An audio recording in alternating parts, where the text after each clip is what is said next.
Và đây là video bắt âm TonyRobbins.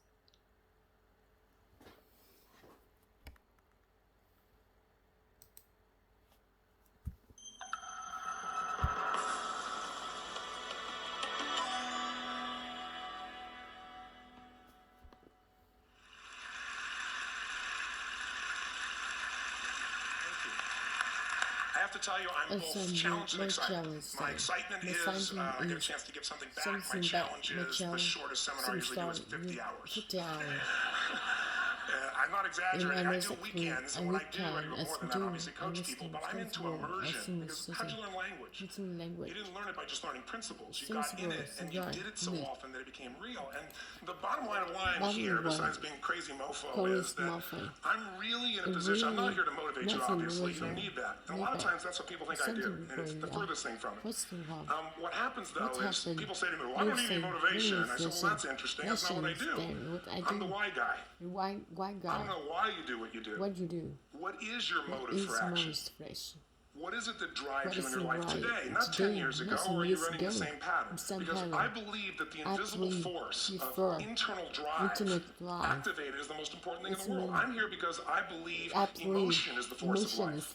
All of us here have great minds. You know, most of us here have great minds. Right?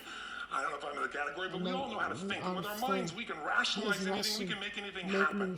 We can, I agree with what was described a few days ago about this idea that people work in their self-interest, but we all know that that's bullshit at times. You don't work in your self-interest all the time. Because when emotion comes into it, the wiring changes in the way it functions.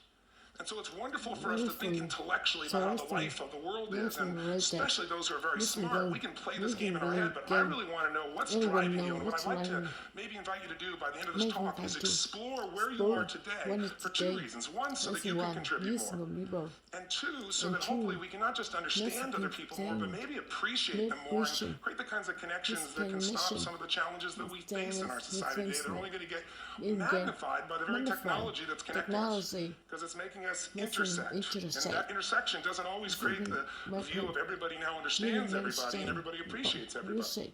So I've had an obsession basically for 30 years.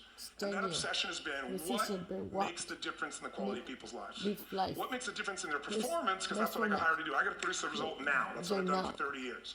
I get the phone call when the athlete is burning down on national television, and they were hit by 5 strokes, and now they can't get back on the course. And I got to do something right now to get the result, and nothing matters.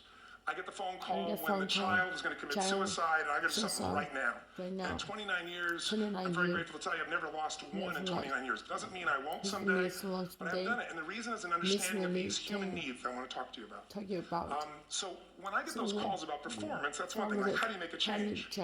But also, I'm looking to see what is it that's shaping that person's ability to contribute, to do something beyond themselves.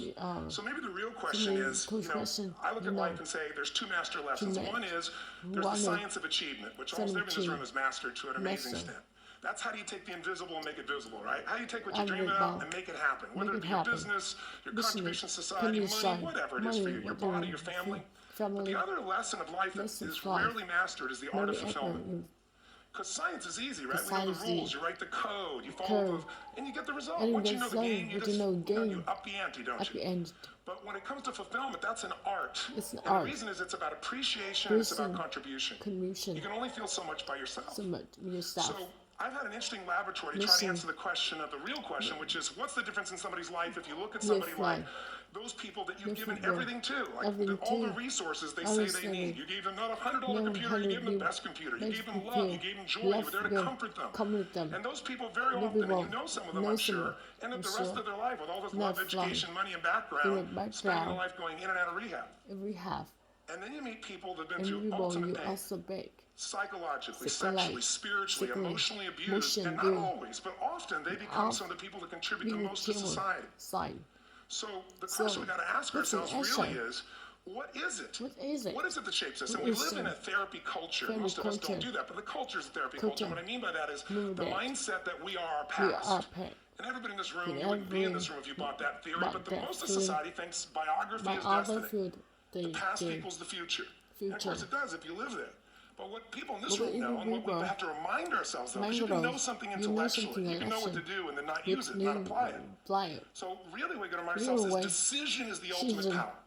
That's what it really is. Now, when you ask people, you know, have you failed to achieve something? How many have ever failed to achieve something significant in your life? Say I. Thanks for the interaction on a high level there. But if you ask people, why didn't you achieve something? Somebody who's working for you, or a partner, or even yourself, you failed to achieve a goal. What's the reason people say they failed to achieve? What do they tell you? Didn't know enough, didn't have the knowledge, didn't have the money, didn't have the time, didn't have the technology. You know, I didn't have the right manager. Didn't have the Supreme Court.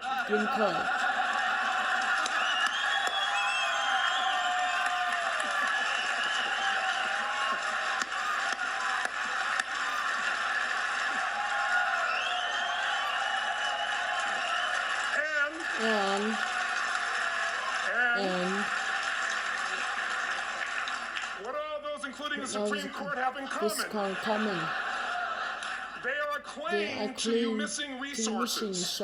And they may be accurate. You may not have the money. You may not have the Supreme Court. But that is not the defining factor.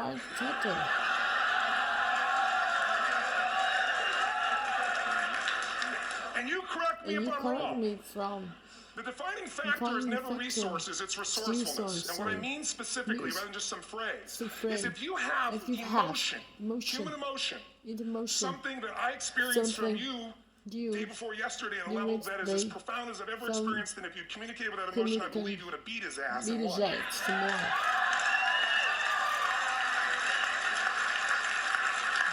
But how easy for me to tell him what he should do. How easy it is for you. Idiot.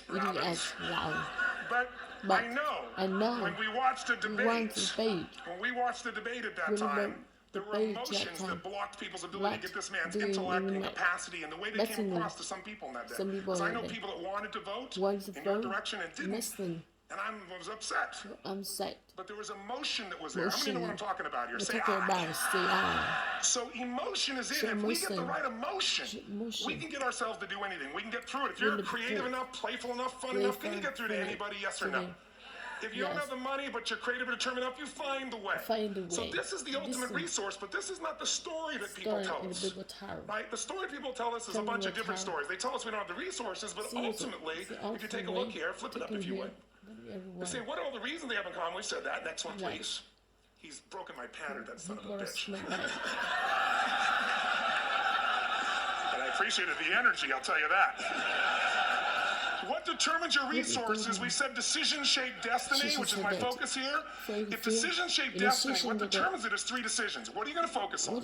Right now, you have to decide what you're going to focus on. In this second, consciously or unconsciously. The minute you decide to focus on something, you got to give it a meaning.